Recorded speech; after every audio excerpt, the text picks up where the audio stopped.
If you're returning, then thank you for your continued support. Please like and subscribe to see more content. Today we're playing another LucasArts game, Discworld II, Missing Presumed, one of my all-time favourite LucasArts games, based on an amalgamation of the Discworld series by my number one favourite author, Terry Pratchett. It should take me about 7 hours to complete in total. Let's go ahead and get started.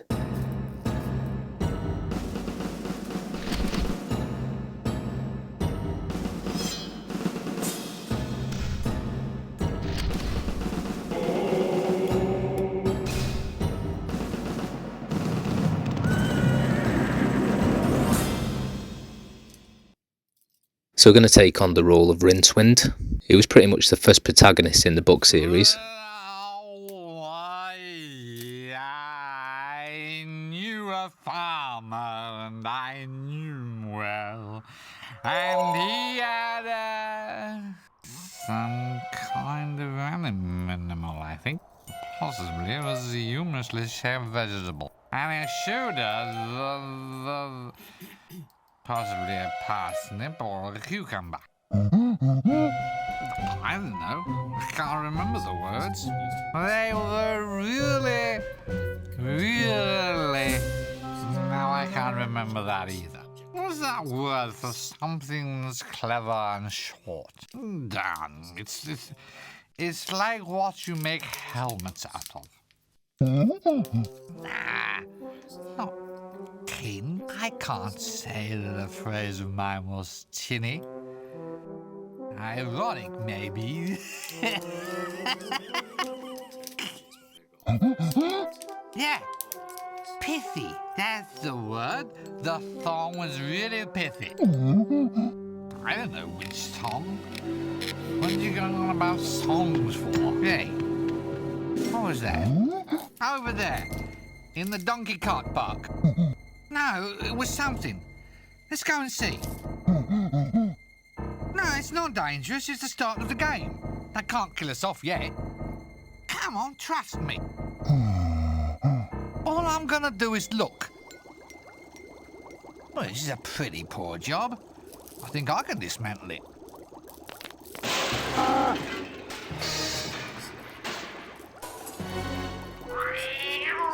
Nearly a catastrophe.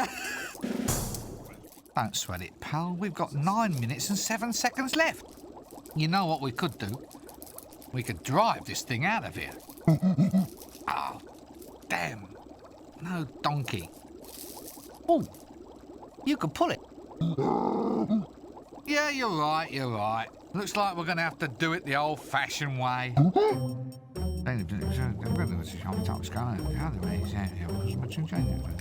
Couldn't be simpler. I'm thinking we should turn the green flask. What do you think? Maybe the red? Let's turn the green flask then. It's just a hunch. Remember the time in the high energy facility when I turned the yellow flask and blew everything up? Right, so I'm turning the red flask then. What? Did I say green? Well, I meant red. Look, we can do it your way if you... Look, I'm sure, okay? You ready? Aren't you going to miss all this stuff when they stop making these games? Aren't you just going to miss it all? I'm turning the flask. Yes, we do. There, you see? Uh-oh. Grab the cat! Gangway! Take cover!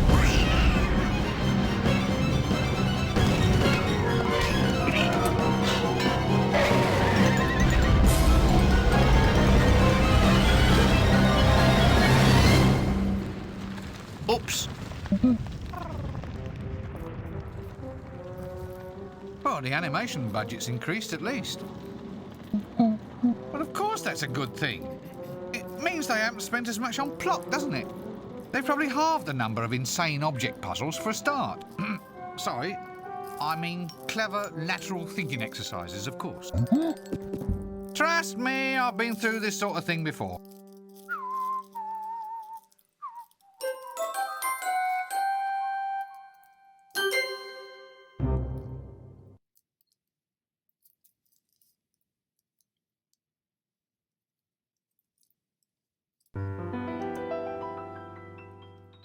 The whole game's littered with some of my favourite casting choices. We've got Nigel Planer, got Rob Brydon, got Eric Idle, and Eric Idle is pretty much my favourite casting choice for Rincewind. It was the voice I heard in my head when I was reading the books. However, Rincewind in the game is much different than Rincewind in the books. In the books, yes, he's dismissive and sarcastic, but he's also an abject coward, whereas in the game he's much more carefree and insulting. But that's just the writing of the character in the game. In terms of casting choices, I think Eric Idle was a genius move, and the game is littered with Monty Python references, especially Life of Brian. I used to listen to the audiobooks of the Discworld, which were read by Nigel Planer. I used to adore the young ones, and I also adored the children's TV show, Gruesome Tales for Gruesome Kids, which was also narrated by Nigel Planer. And once you know that Rob Brydon did some of the voiceovers in this, you can hear him every single time. On the other side, that's death. Say farewell to all your bills, rip up all your wills, and pop your final pills. Amen, that's death. It's a tete-a-tete with fate. If you're not feeling great, then it's the best way to lose weight, mate. Nothing here to hurt you, no one's here to nag. Come die with me if your life's a drag.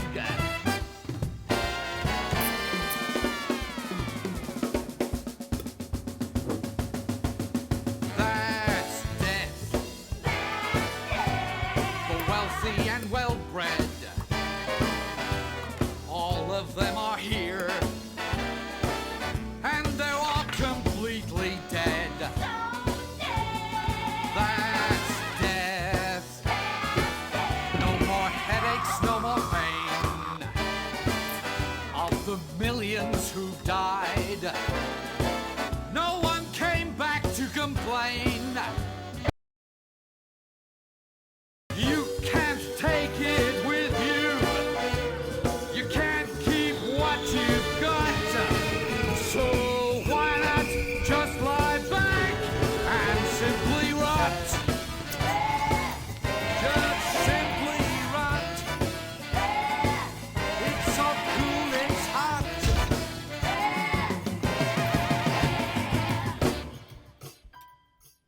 And that's death.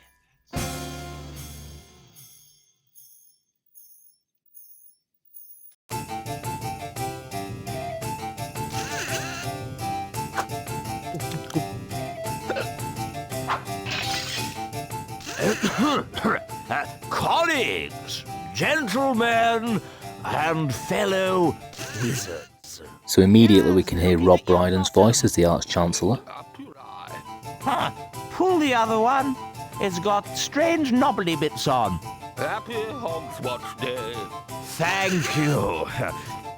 Colleagues, we are gathered here today for the final departure party of our dear, soon-to-be-departed comrade, the wizard Windle Poons. Hooray! Good old Windle, don't forget to ghost Rite. 3, 2, 1, 0!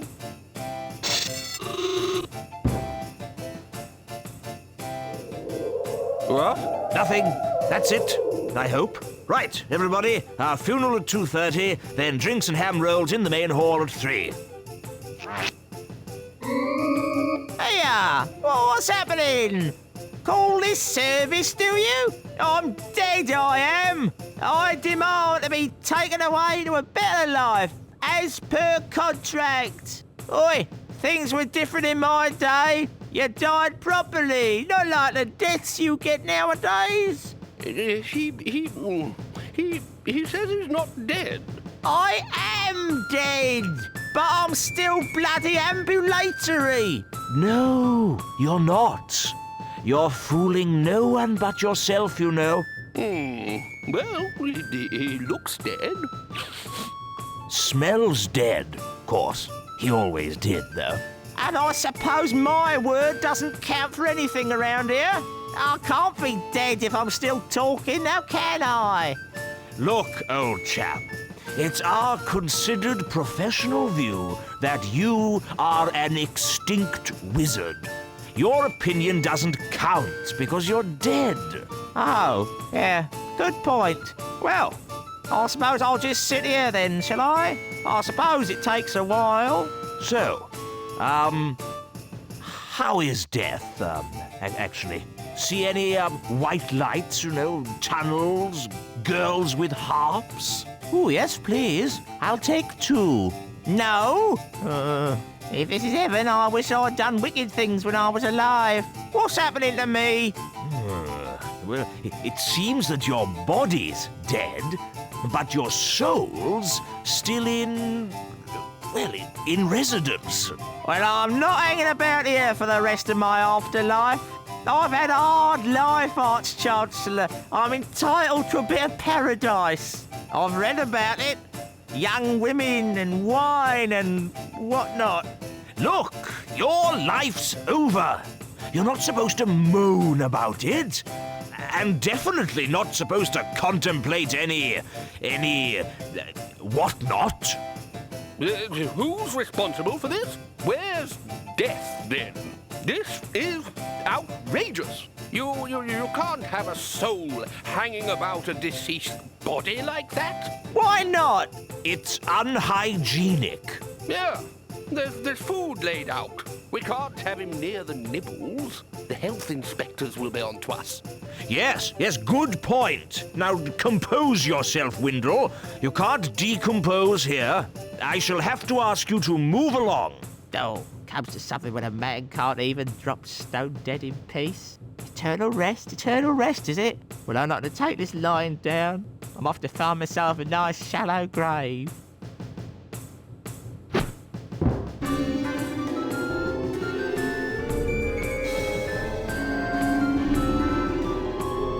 So the intro and most of the game seem to draw inspiration from Reaperman, because that's where Windlepoons actually dies and comes back.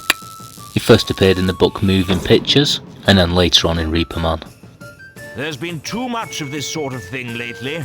Rincewind? I think in The Colour of Magic, when we first meet Rincewind, he's living and sleeping somewhere in Unseen University. Apparently in the game he sleeps in the Bangers and Mash. Rincewind. There you are.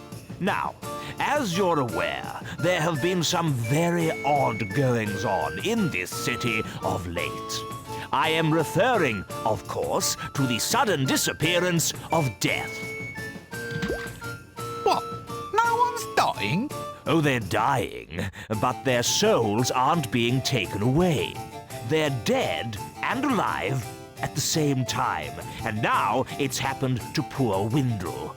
Death's gone, and we need to summon him back.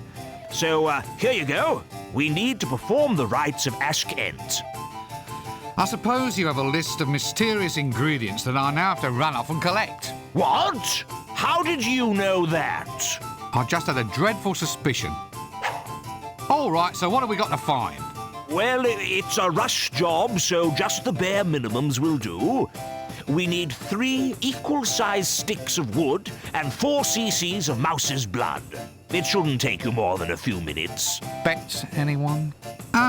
What is it now? Let's just say that, we needed more than the bare minimums. Not to say that I'm questioning your judgment. I'm just, planning for the future is all. Well, the rest is all just flash and style. This is a death rite after all. You know the routines. A bit of sparkle and glitter in the air, vile Charles stench erupting from the tomb, and lovely dribbly candles. That sort of thing. None of which we'll need at all. That's right. Just the wood and the mouse's blood. There never seems to be any way of getting a decent moment's rest around this place.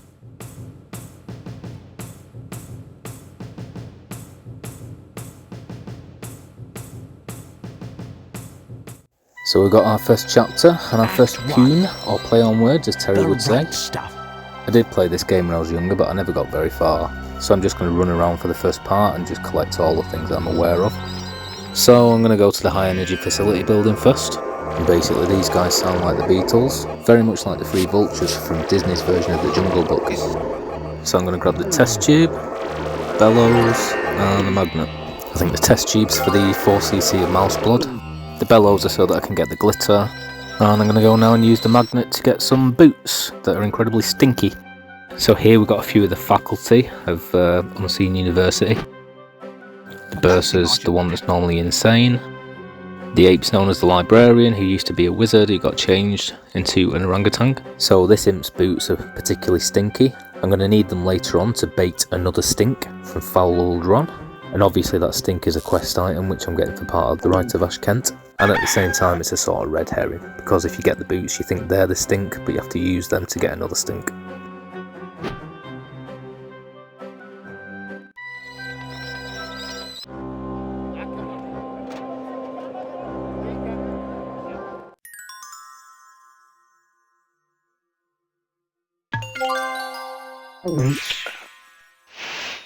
Once again, I'm just going to run around, pick everything up. I've got the hooter, got the brick. Good idea. And this guy just won't leave the area unless you convince him to haunt the brick. Happy days. Let's go and grab this glitter. Now look. Great. Well, that's it. Now,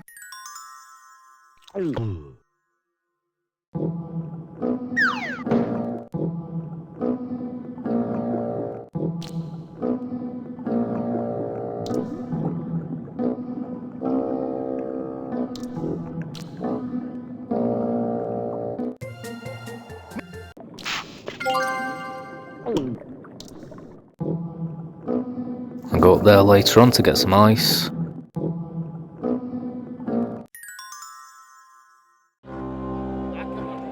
There's a few things that I can pick up in here. that looks nice. That looks it. No, can't. Can. She basically tells me that she can create some candles, but she needs some beeswax. Just what I've always wanted.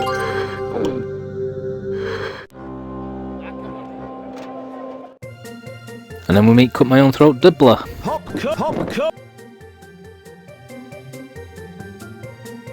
Popcorn! Is this... Click. Click it. And grab a leaflet from him. Popcorn! And here we see Cassanunda, the second greatest lover alive. You get a few minor characters that pop up throughout the books. Cassanunda's one of them. Barkeep, I'll have a pint of Winkle's Extra Flatulent, my good man. Down here! Oi! I said I'll have... Oi, come back here! Don't you know who I am? I am Cassanunda, the second greatest lover who ever lived, and the ladder salesman extraordinaire. Come back! He tends to appear in the Witches series, and spends a lot of time getting to know Nanny Ogg, who isn't in this game, but we have got Granny Weatherwax.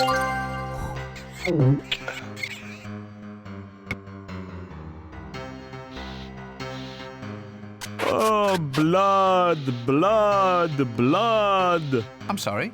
Nothing. Just trying to get into the role, that's all. I don't think there's much I can do with this guy at the moment, but he will tell me, he will give me a hint how to get the teeth off of him. Of course, one of the things that people nowadays have picked up on with this Discworld series is the racial undercurrent, especially with Men-at-Arms and a few other books where basically different species are introduced into Ankh-Morpork. Vampires are one of them, golems are another, dwarves, who have their equal heights movement. The night. It's not much of a job description now, is it? It's not as if you're even asked. Just one night you're walking home and woof, you're a vampire.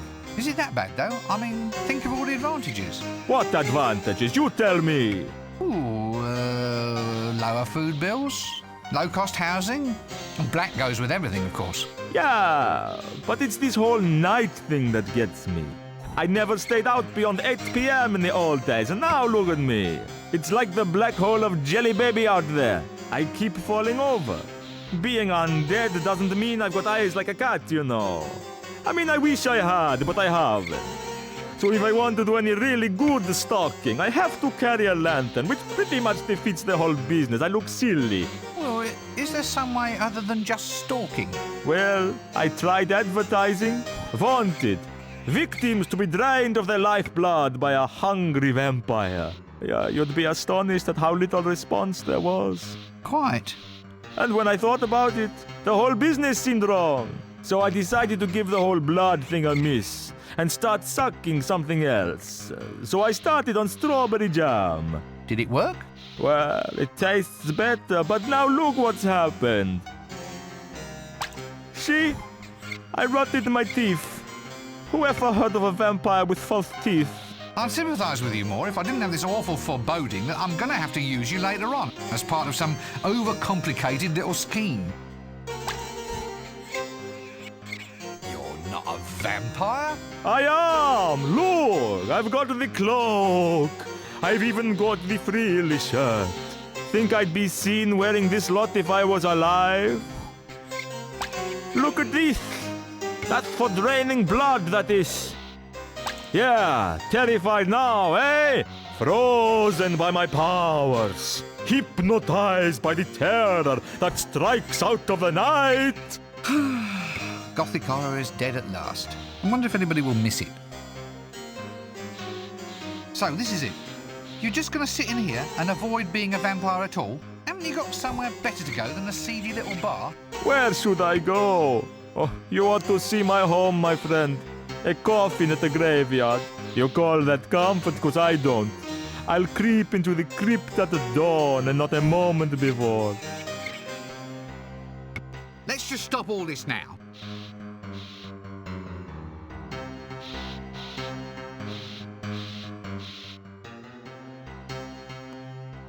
So, what does the world's second greatest lover do with his time? Oh, I'm always looking for fresh challenges, sir. I look at it as my duty to bring a romance and step ladders into the lives of beautiful women everywhere. This ladder of yours. Ah, the finest ladder in all of the disc. The old equalizer, you might say. It allows the lover of a reduced altitude the opportunity to kiss his lady on the cheek instead of on the... That's quite enough of that. Now look, I need a ladder. Can you get me one? Oh, no, I only have one. And I need it for my romantic adventures. Introduce me to a beautiful woman, closer to the ground. A wild woman, a fair and beauteous flower. And the ladder shall be yours. I hope it comes wash and wear. Excuse me, I think it's probably time for me to take my medicine. So if I can hook him up, then I can get the ladders. What will it be, lady? Greetings to you, my good man. And who might you be? Who? You. I'm asking you what your name is. Who are you? I'm fine, thank you. Amazing, isn't it? In any other city, you'd be mayor by now. Just tell me what alcohol you have to drink. And by that, I mean something which neither eats through the glass bottle, serves as host to a colony of sentient protozoa, or ends me up in any obscure, farcical little problems with chaos theory and butterflies. Yeah, that's all we've got. Protozoa. They're only little protozoa. Ciliate or non-ciliate? I think they're mostly rotifers. Brilliant. He can't tie his shoes, but he can classify microorganisms. There's one for the education system. All right, give me one very alcoholic drink, complete with sentient rotifers. You want I should make it look pretty with a couple of little amoebas on a steak? All right, whatever. And they say the art of cocktail mixing is long dead.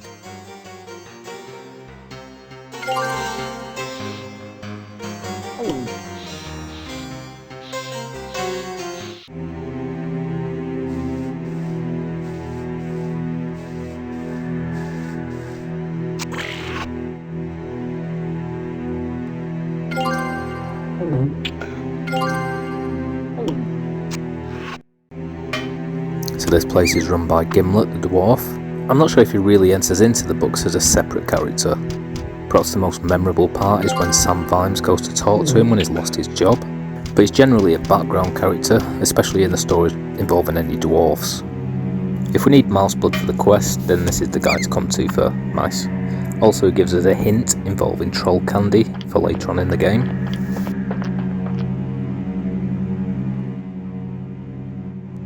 This may sound a daft question, but don't you have anything that isn't rodents? We do have rocks. Rocks. Yeah, granite, quartz, some prime cuts of obsidian, fresh today from the quarry for my troll customers. Even some candy rock for afters. I know it's not mice, but, well, he seemed wise to spread my clientele, sir. Go for the troll dollar, that sort of thing. Trolling for more customers? That's the one. Candy rock, that's right, sir. It's like a toffee for trolls. Well, very chewy toffee for trolls. It might have a bit too much mica in it. The only problem is that it can make the teeth fall out. Bad for them, you see, sir. But I tell a lie, because we're out of it at the moment. Someone ate all the wheels off the delivery vehicle. Happens about once a week, that does. Must be a la carte menu. A rodent bar. How lovely. Prime eaten, sir. Vol au vents and ratatouille. Fresh caught at the table, sir. And do you cook them? Cook? And ruin the flavor? Hey there, sir. Hey there. What can I cook for you? We got the meals for one and all. A fixed price menu and everything come with a pickle. What's on the menu? Oh, mice, sir. Mostly mice. Ethnic dwarf cuisine, sir. I got 'em baked, I got 'em glazed, I even got 'em on a stick. Mice? You mean you're dishing out rodents? Not just any old mice, sir. Big, fat ones. Prime squeakers, sir. Good pink noses, no finer in Ankh-Morpork. What makes you say that? Operation of the jaw. Tongue and vocal cords, sir. And then the words just fly out. Oh, sorry, you meant the food. Very select rodentia, sir. And hygienically prepared, sir. Rodents hygienically prepared? How? I always wash my hands after touching them, sir. Fair enough. Can't say fairer than that. All right then. One extra rare mouse burger. Right, sir. Hey, I think I can hear one of the little squeakers now.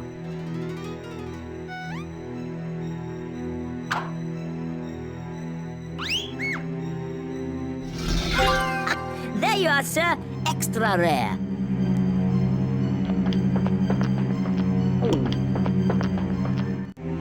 So this whole area is known as the Shades, which is sort of a representation of like the inner streets of London, the most dangerous streets.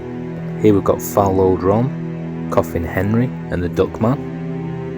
Duckman doesn't know that he's got a duck on his head. Foul Old Ron's got a smell that's actually a separate entity because it's so bad it's got a life of its own.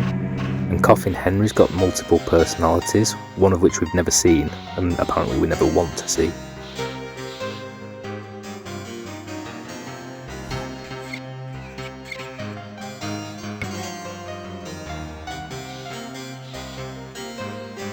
That's not going to help. This is one character that should be put back in his coffin.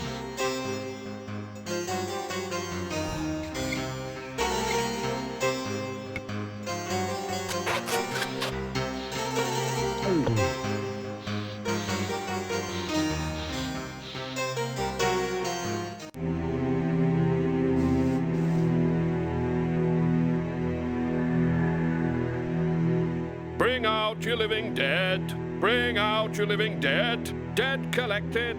Here we've got Nigel playing his voice coming out in an ironic switcheroo between him and Eric Idle, because Eric Idle played the role in Monty Python of the body collector. Bring out your dead. Recommended service. Well, obviously the transportees themselves won't recommend us, but complaints are never ever received either. Bring out your living dead. So, how is business these days? Tailing off, to tell you the truth, sir. Most of the dead hereabouts nowadays provide their own transport. What? They just start walking around all by themselves? Yeah, bloody cheek. 1 minute you've got a livelihood, and the next minute everyone decides to be a zombie, all posh-like, and starts walking about and frightening school children. I've had to ruin myself, making my service more attractive. Attractive? How? Well, used to be we'd just take the stiffs and chuck them into the plague pit outside of the town. No, beautiful ceremony it was. Very touching, watching them slide down and go thump at the bottom of the hole. Real poignant, like. Now, though, you have to make it seem more attractive than wandering the streets as one of the walking dead. So now we offer transport to foreign climes. You know, sun, beaches, relaxation, that sort of thing. Hopefully it's just what your freshly snuffed corpse desires. A good holiday to get some of the kinks out. Posthumous travel services. I wonder if he gets many return customers. Foreign climes? For a corpse? Well, corpses have needs too, sir. It's not all just fun and games being dead. There's a sudden stiffness in the joints, continual growth of hair and fingernails, not to mention noisy poltergeists and neighbours who dislike being gnawed. Ignored? No, gnawed. You know, maggots and such like. Pshaw. Should hear the way some of them go on about it. I mean, it's not like there's anything I can do about it. Still, I thought the offer of a few exotic locations for internment might soften the blow, as it were, sir. Dead, sir? Dead? Of course I'm not dead. Do I look dead? No, hard to tell sometimes these days, sir. It's just that if you're dead, then you're stuck in trade. Our post-mortem travel service offers dozens of very exciting internment locations. Look, I am not dead. Look, you seem a little bit peaky. Why don't you just hop on the old cart for a minute, and if you pop off, then it saves us all a lot of trouble. If it's all the same to you, I think I'll avoid resting my backside on a pile of carrion. Suit yourself, sir. I'm sure they don't mind. Be seeing you then.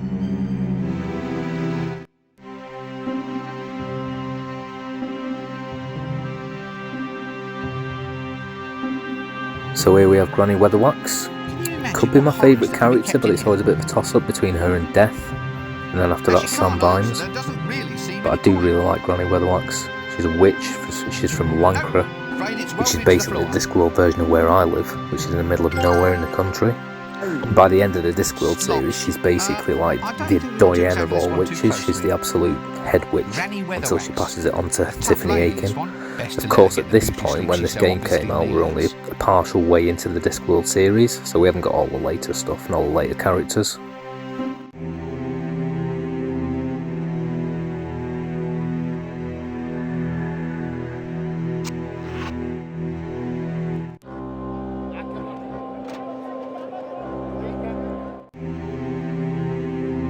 So we can't actually get in here until we're proved we're dead, which is later on in the game. It's the Fresh Start Club, I think, run by Red Shoe. At one point, Red Shoe becomes a watch officer. He's the most regular zombie in the books, really, besides perhaps the lawyer. Is it Mr. Slant? Could be wrong. If you've got a satirical book, you've usually got some sort of activist in there that's over the top. You might think of Rick from The Young Ones, Britta from Community, Lisa perhaps from The Simpsons as well. So in his books it's kind of Red Shoe. See? There you go. If there's ever going to be any justice for us undead, then we have to start at the grassroots. Oh, a bit lower than that, surely. Don't you try to dictate our level of activity. Lively, dead right. That's what we want. So if you're not dead, then drop dead. This club's for the children of the night, so if you want to live it up, right, you go elsewhere.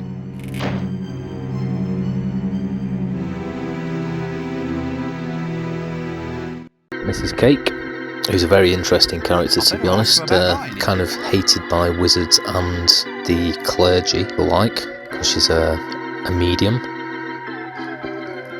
And of course in the Discworld there's all kinds of confusions because things actually exist, spirits and ghosts exist, and people know about them and interact with them, so it's kind of a grey area where she fits in with the world of religion. She's also very underrated as like one of the most powerful characters because she can actually just predict the future to a certain degree. I think in the books she wiggles a finger around in her ear and it turns a precognition off or on. So half the time she's got it set to wrong, and she's quite an obstinate lady, so everyone just gets into arguments with her all the time.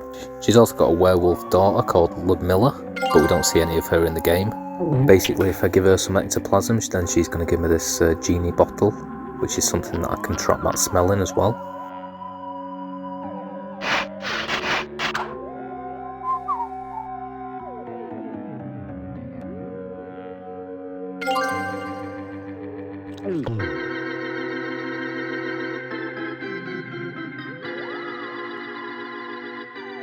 Is it? Oh, I haven't been outside. Hello there. Nice day, eh? What? How dare you?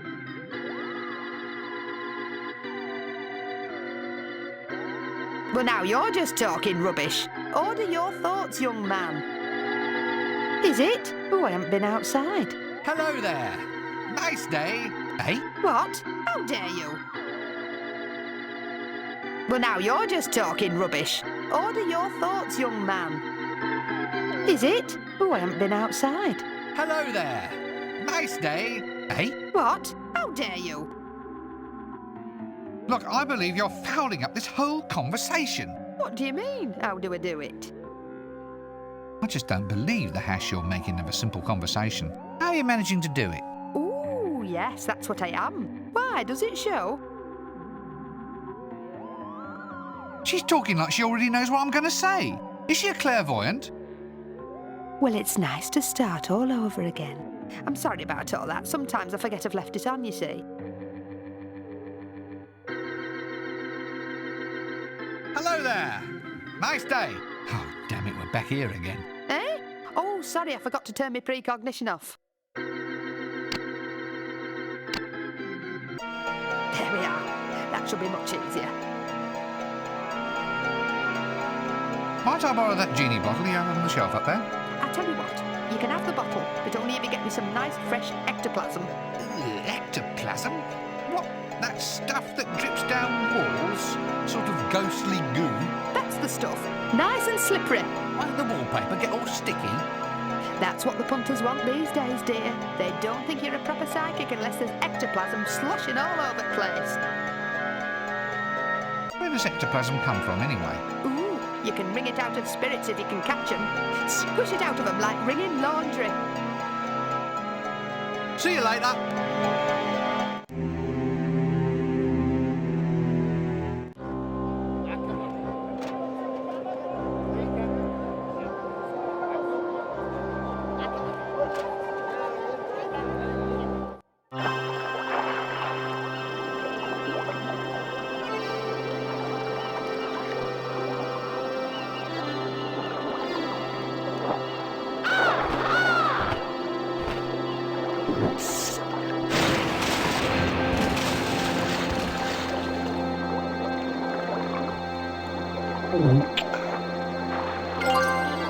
I think you might be confusing me with some...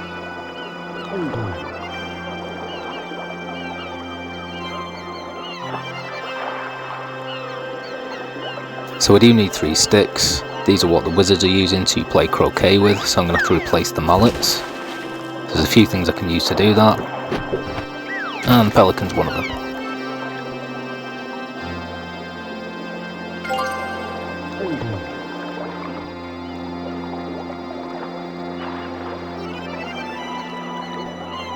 It wouldn't make sense to hang that from the hook.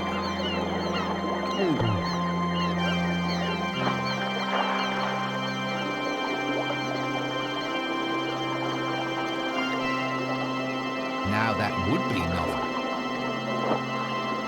You know, I doubt that I can just push them all down.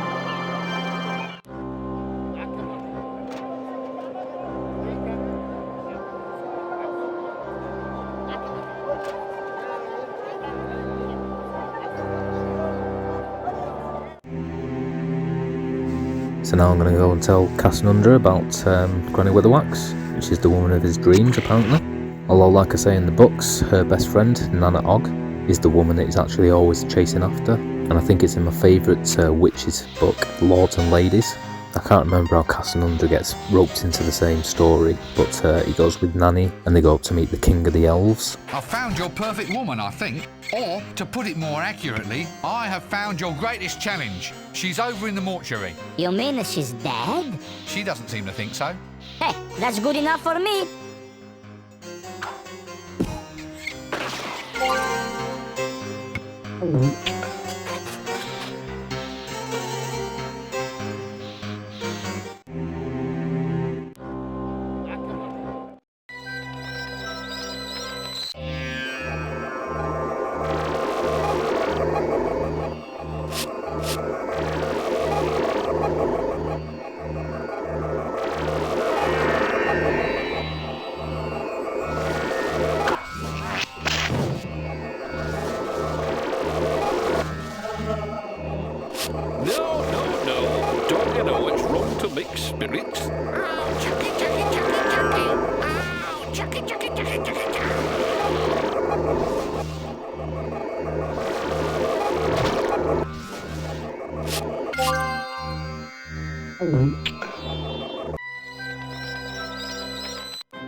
Come to think of it, the Dean's more your stuffed flamingo sort of guy.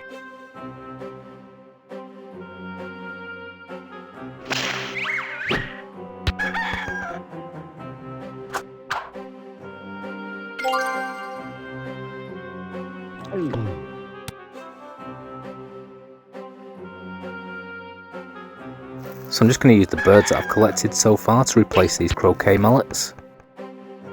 And then we'll have the 3 sticks for the quest.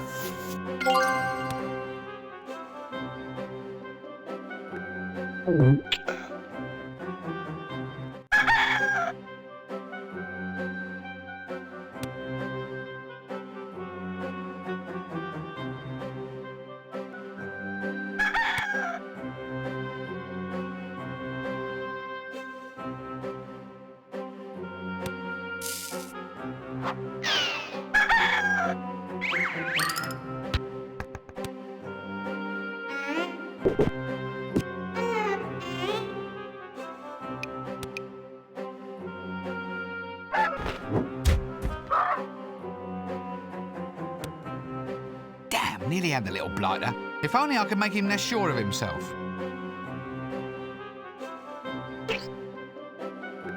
Alcohol soap corn. This should give something a decent hangover.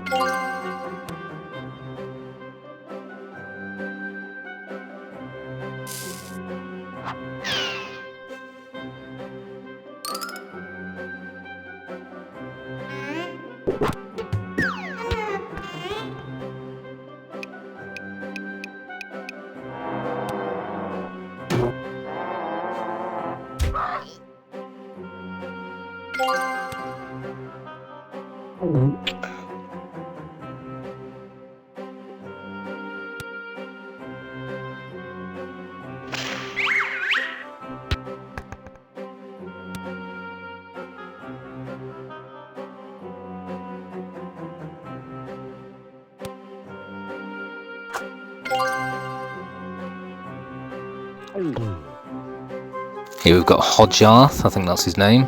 I think in the books he was called that because he got bitten by a bird whilst his name was being introduced, or he never got past that in his name and it just became Hodjarth. Good idea, but There's a lot going on with bees and Granny Weatherwax because she can take over their hive mind. so you really like bees a lot then? Oh, yeah, they're wonderful little things, sir. Such rich and varied lives. Zooming into the hive and zooming out again. Poetry.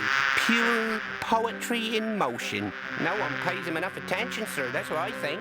If only someone would give the little darlings the recognition they deserve. Quite. I mean, it's all ants these days, sir. Ants this and ants that.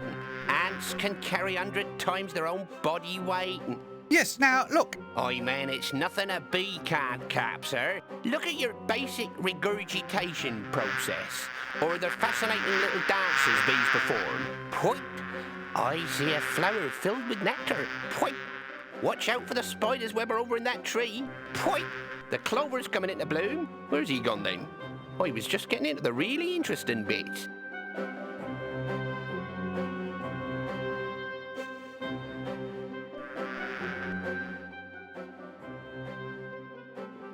Bees. The eternal mystery. How do they fly? How do they communicate? Why are all the workers dumb enough to go off and toil in the fields all day, leaving the queen lounging about, guzzling nectar and having a good time? Look, can I have some wax out of the beehive, or do I have to get tough? Tough? What? Go in there and fight the queen herself? No, I mean get tough with you. You know, threaten. Offer violence. Intimidate you through use of magic powers, that sort of thing. There's no call for that sort of thing, sir. If you're going to take that attitude, I'm afraid I'm going to have to force you to go on a bizarre quest to find objects which will catch my interest and curry my favour. Oh, that would be a novelty. You've no one but yourself to blame, sir. Off you go. The days are wasting. Keep off of them bees there, sir. Sorry, I didn't quite catch that. I said, do please keep away from the bees. They're very dangerous. You need the right equipment, see? A veil, smoke, that kind of thing. Oh, come on, they're not that dangerous, are they? Oh, yes. Yes, indeed. Last fellow here who tried to mess with that hive ended up stung, bewitched, and turned into the helpless love slave of the bee queen. Really? As the gods judge me, sir, he was off there collecting pollen day and night just for the privilege of seeing her mandibles crease up in a smile, sir. Awful. Awful the degradation he got put through, sir. Oh, God, it must have been horrible. Yes, sir. The pollen made me sneeze something awful. I think at this point I should buzz off.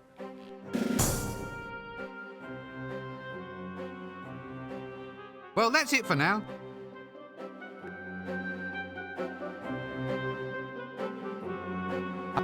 A brochure about do-it-yourself clickies. Be a clicky director in 10 easy steps. Make a clicky about your favourite subject. Dibbler Direct will show you how.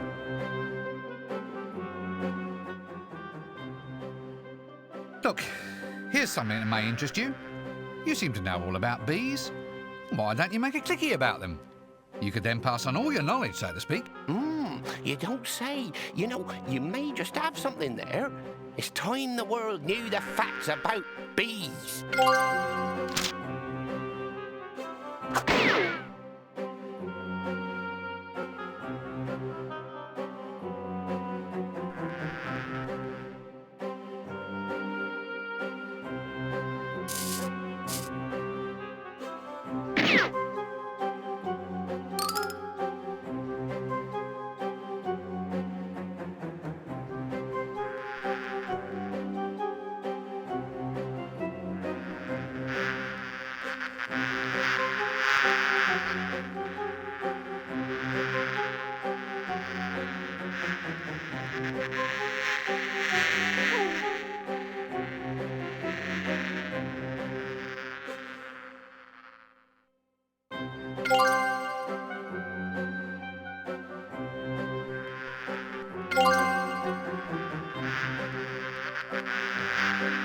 I should put on some protection first. Let's leave well enough alone. So now that I've gotten rid of Hodge, I'm going to collect the honey, take it over to the shopkeeper, and she'll make me a nice dribbly candle.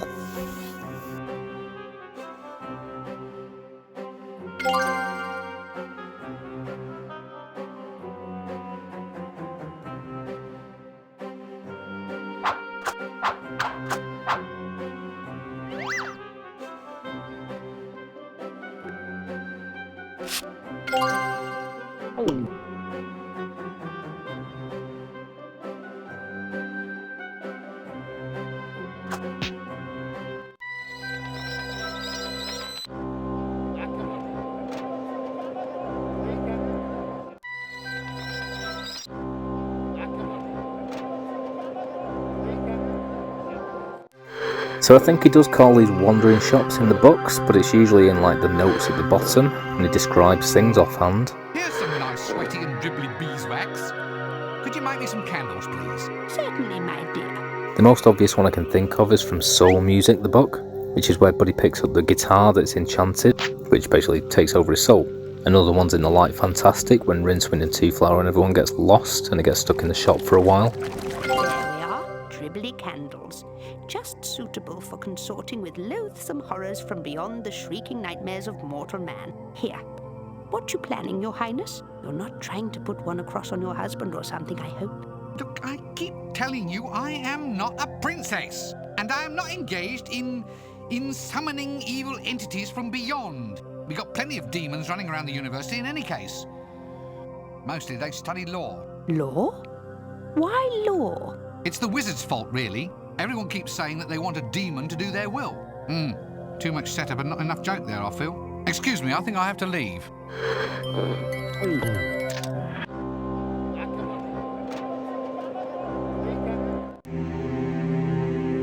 Oh, hello, it's you again.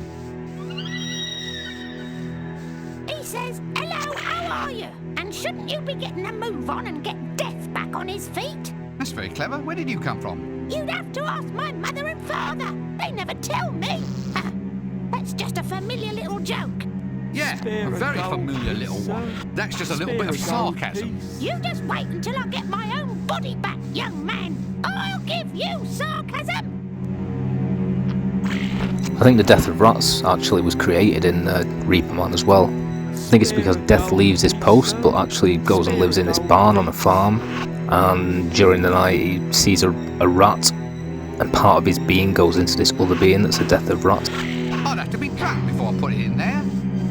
And so that character carries on throughout the whole series. You basically see him a lot when it comes to Susan, who we'll see later in the game I believe, when we go to Death's Land. You have to be kidding. Any more so, and we bring down the rating of this game. A coffee pot. Well, I say coffee if you can call it that. Whatever it is, if you drink it, you'll at least be dead, if not dead sober.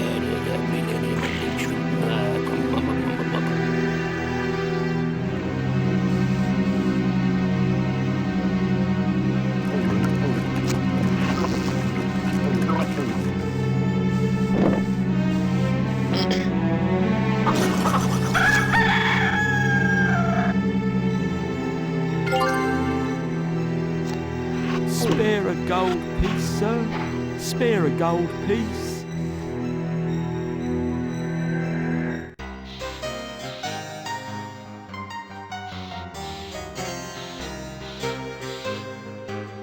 One roost.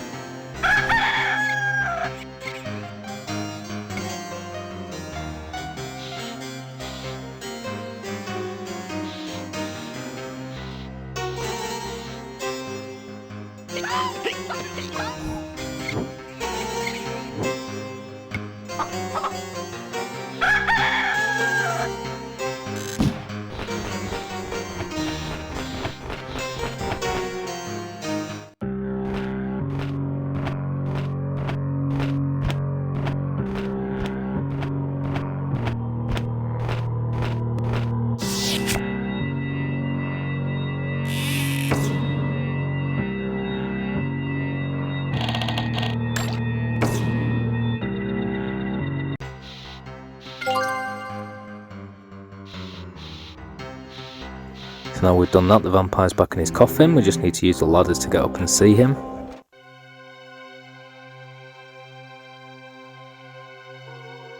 And we just wander past the suffragette, and I believe we're going to see Windle Poons again.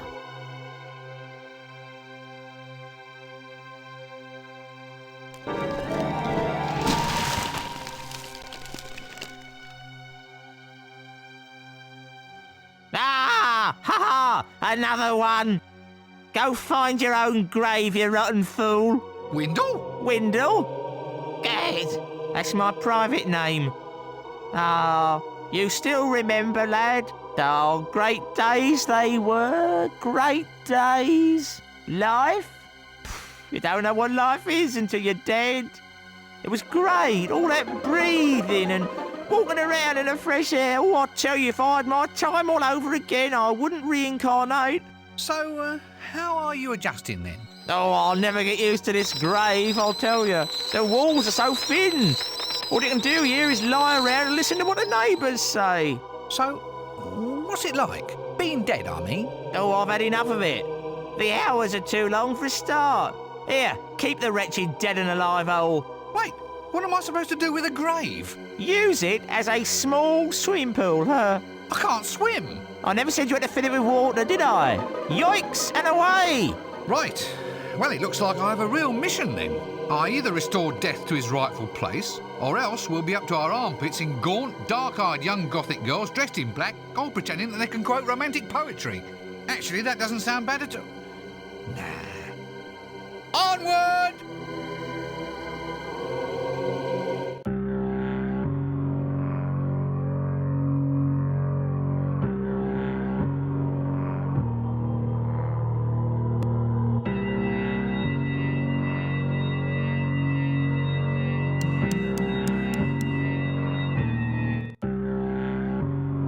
Strange feeling that it could be an important plot element. We're going to grab the vampire's teeth and take the blood from the mouse.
Let's give the Arts Chancellor Ricully some of the items that we've got already.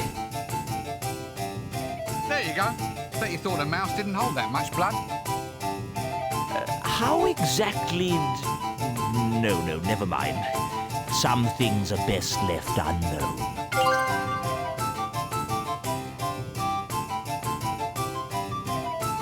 Here we are then. Glitter dust for your perusal. Ah, right you are, my boy. Excellent. We'll make a junior apprentice wizard out of you yet. But I'm already an assistant wizard, 3rd class. The day is still young.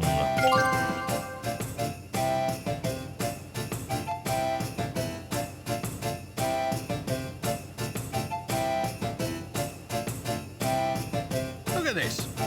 Sticks, 3 thereof, all exactly alike. Precisely as specified.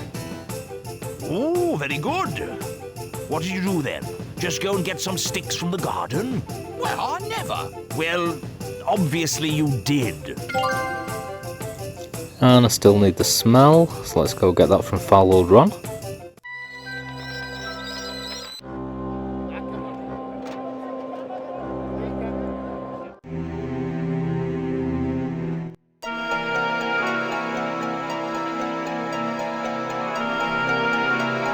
Here, take it and choke.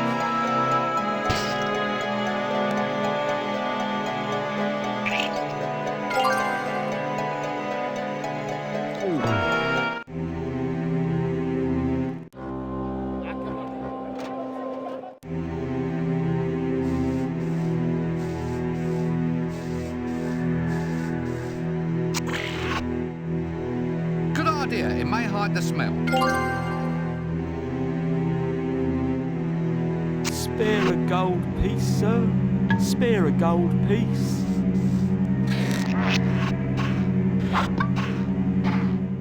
Great, I've just captured a smell. I wonder if I'll ever be able to shake it off.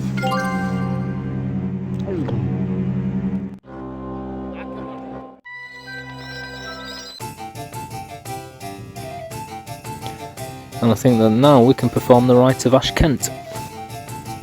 So that should bring us to Act 2. Come dine with me. Here you are, one vile stench. What's this then? Looks more like a genie in a bottle. You'll get a lot more than you wish for if you open it.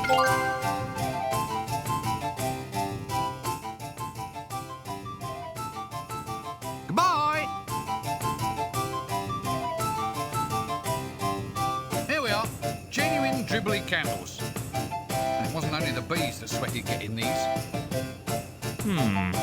Not strictly necessary, but I suppose they'll look nice.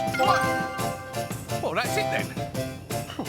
That's 3 sticks of wood, 4 cc's of mouse blood, glitter, stench and dribbly candles. Really? What for? For the Rite of Ash Kent. You said we needed it. I spent ages getting the right stuff. Ooh, I don't think so. For that one, you need to open the book, light the bell and ring the candle. Or was it light the book, open the bell and ring the candle? Something like that. Is off you go. We need a candle, a book and a bell. You're not serious, are you? Of course not. I just love watching the pathos crossing your helpless little face. Come on, let's get these sticks and dribbly candles and do this Ash Kent thing, shall we?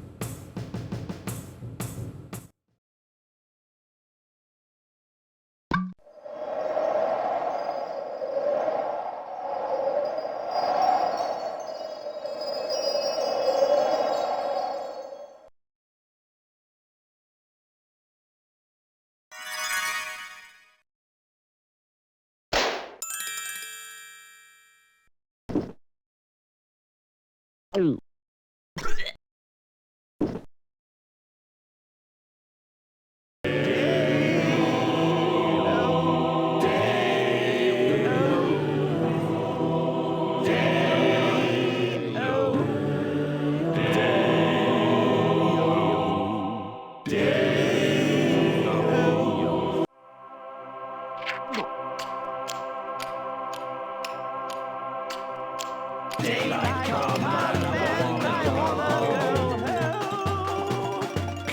Mr. Tallyman, come tally me banana.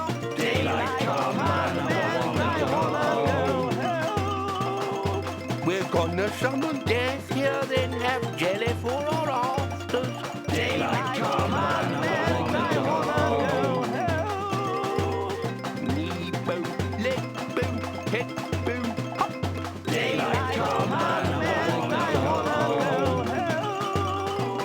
Oh, good grief. Didn't quite come out as planned, did it? Who started us off on this? Look, I worked long and hard to get this stuff. Can we at least treat this ceremony with a little bit of... Damn it, I've lost my train of thought now. What's that word I was looking for? The one used for describing distinction.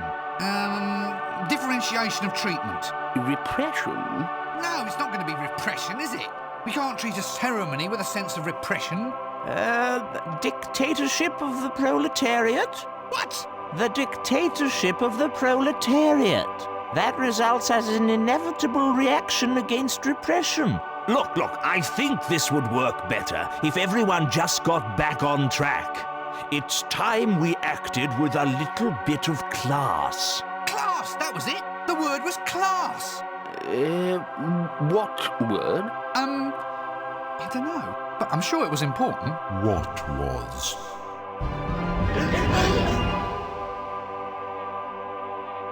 How long have you been here, then? Since the banana.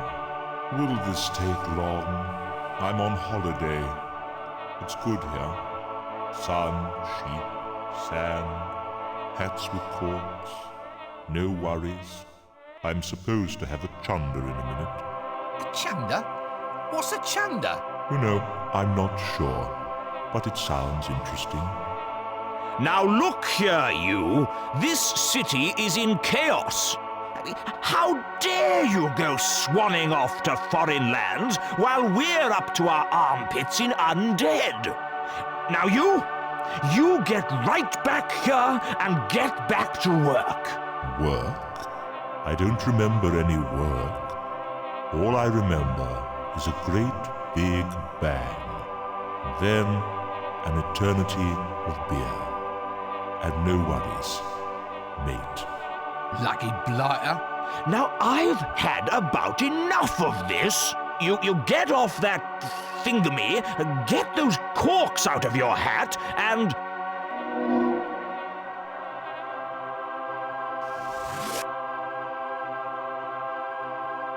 What? Now, just you come back here. I have a plan. Oh, no. Rincewind, lad! How wonderful to see you looking so well, so very sprightly, so very, shall we say, so very mobile. You want me to go find out where Death has gone? Oh, only if you don't want to spend the rest of your life staring out across a pond at all the other toads. Frogs? If you prefer. If we had a proper union like the alchemists do, I'd have a few harsh words for you. Like a dictatorship of the... Oh, shut up.